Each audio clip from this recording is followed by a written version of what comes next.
செங்கல்பட்டு மாவட்டம் மாமல்லபுரம் அருகே விபத்தில் 5 பெண்கள் உயிரிழந்த நிலையில் கிராமமே சோகத்தில் மூழ்கியுள்ளது.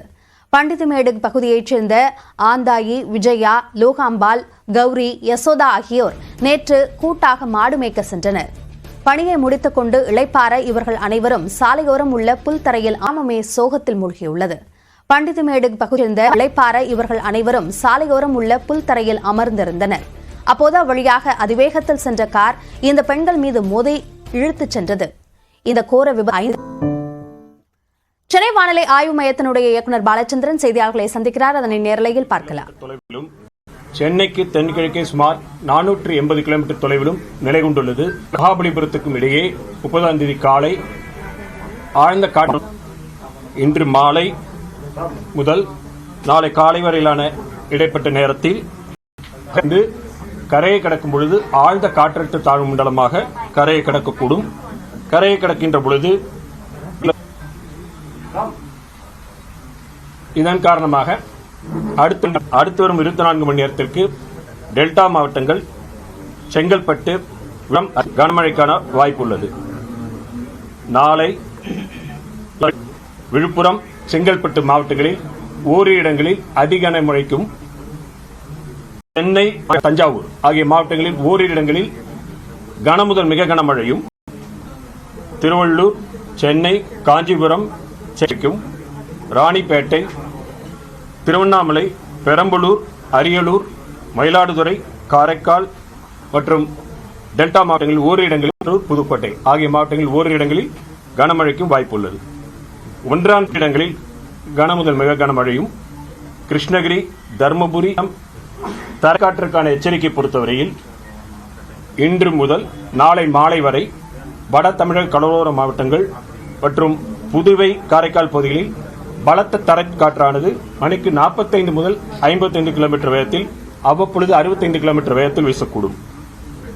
நாளை மாலை முதல் 30ஆம் தேதி மாயம் வரை வட கடலோர தமிழக கடலோர மாவட்டங்கள் மற்றும் அதை ஒட்டியுள்ள பகுதிகள் 20 கிலோமீட்டர் வேகத்திலும் வீசக்கூடும். மீனவர்கள் 30ஆம் தேதி வரை கடலுக்கு செல்ல வேண்டாம் என்று அறிவுறுத்தப்பட்டுள்ளது. காரைக்கால் பகுதிகளில் கடந்த அக்டோபர் 1 முதல் இன்று வரையான காலகட்டத்தில் பதிவான மழையின் அளவு குறைவாகும்.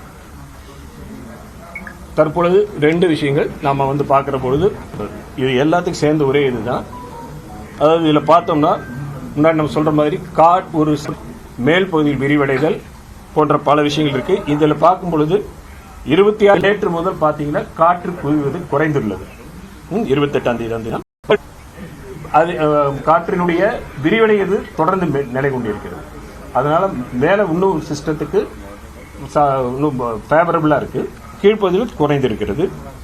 விண்ட் ஷேர் அது இந்த ஆழ்ந்த காற்றழுத்த தாழ்வு மண்டலத்தின் மைய பகுதியில் சாதகம் உருவாகுவது குறைந்துள்ளது.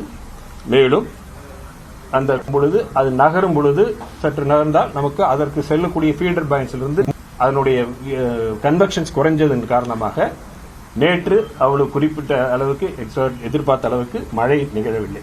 நிலப்பகுதிகளில், கடற்பகுதியில் இருந்தது, நிலப்பகுதியில் நிகழவில்லை. எனவே கொடுத்த அந்த ரெட் இது இருந்தது. ஏற்கனவே சொன்ன மாதிரி இந்த ஆழ்ந்த காற்றழுத்த தாழ்வு மண்டலம் பார்த்தீங்கன்னா நம்ம முன்னாடி சொல்லியிருக்கோம். அதுதான் கிழக்கிலிருந்து மேற்காக நகர்ந்து செல்லக்கூடிய ஈக்குவட்டோரியல் ராஸ்பி வேஸ், மேற்கிலிருந்து கிழக்காக நகர்ந்து செல்லக்கூடிய எம்ஜிஓ இருக்கக்கூடிய ஆழ்ந்த காற்றழுத்த தாழ்வு மண்டலத்தை நோக்கி செல்லக்கூடிய காற்றின் போக்கு நிலப்பகுதியில் உராய்வு ஏற்படுவதால் அதிலேயும் ஏற்பட்ட மாற்றங்கள், எதிரெதிர்களை காற்றின் போக்கு இருக்கின்ற காரணத்தினால் இந்த மல்டி ஃபேக்டர்ஸ் முன்னாடி திருப்பி சொல்ற மாதிரி வெவ்வேறு காரணங்களால் நகர்வின் வேகம் குறைந்திருந்தது.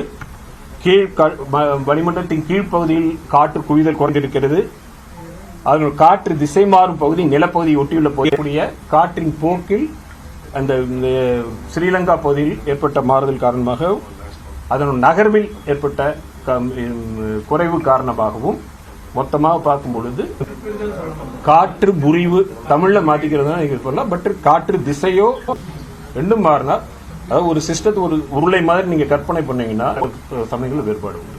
அதனால இருக்கின்ற பொழுது குறைவு அந்த இல்லை மாற்றங்கள் இருக்குன்னா நிலத்துக்கு அருகில் வருகின்ற கிளவுடோட விடை. ஓகே, 30ஆம் தேதி காலை முதல் நாளை காலைக்கு இடைப்பட்டவரை கடலில் இருக்கின்றது.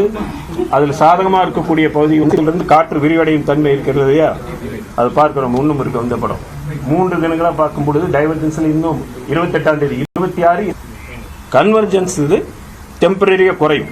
ஏன்னா நிலப்பகுதியோட ஸ்ரீலங்காவோட இருந்த குறைஞ்சிருக்கு. இப்போ கொஞ்சம் கொஞ்சம் பில்டப் ஆகும் அதில் இருக்கிறதுனால அந்த இந்த நிகழ்வுகள்லாம் நடந்ததுனால மல்டி ஃபேக்டர்ஸ் இருந்தனால தான் நமக்கு வந்து தாமதம் ஏற்பட்டது. இதனால அது விலக்கிக் கொள்ளப்பட்டது. டைம் அதாவது 47 நாட் வரைக்கும் போகணும். இது 35, 36 வரைக்கும் போகணும். அது ஜஸ்ட் ரொம்ப ஸ்ட்ராங்கா ஒரு புயலாக இருப்பதற்கான வாய்ப்பு தற்பொழுது இல்லை.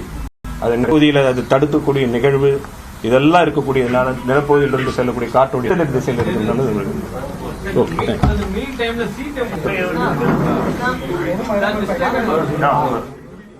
இந்த ஆழ்ந்த காற்றழுத்த தாழ்வு மண்டலத்தினுடைய நகர்வு என்னவாக இருக்கிறது என்பது சார்ந்த பகுதியில் எதிர்பார்த்ததை விட மழை குறைவாகவே இருந்தது என்ற அந்த தகவலையும் அவர் இருப்பதன் காரணமாக புயல் உருவாவதில் தாமதம் ஏற்பட்டிருக்கிறது என்ற அந்த தகவலையும் நாளை முதல் கடக்கும் வரை 60 மீனவர்களுக்கான எச்சரிக்கை. பதிவான மழையின் அளவு சொன்ன மாதிரி கன்வர்ஜன் நேற்று பார்க்கும் பொழுது உங்களுக்கு 60 இருந்தது இப்போ 30,000. டைவர்ஜன்ஸ் ஒன்று மெயின்டைன் ஆகிட்டு அப்பர் லெவலில் மெயின்டைன் ஆகிட்டு விண்ட் ஷியர் இந்த அதிகமான வேல்யூ அதனால் ஷியர்கிட்ட குறைஞ்சிருக்கு. 13 கிலோமீட்டர் பர் ஹவரிலிருந்து கிட்டத்தட்ட நகராம கூட இருந்தது. 6 மணி நேரத்துக்கு நகராம இருந்தது.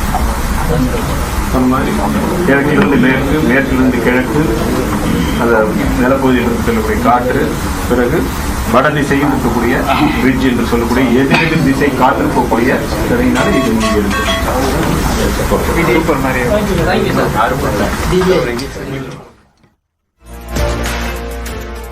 வானிலை ஆய்வு மையத்தினுடைய தென்மண்டல தலைவர் பாலச்சந்திரன் செய்தியாளர்களை சந்தித்ததை பார்த்தோம்.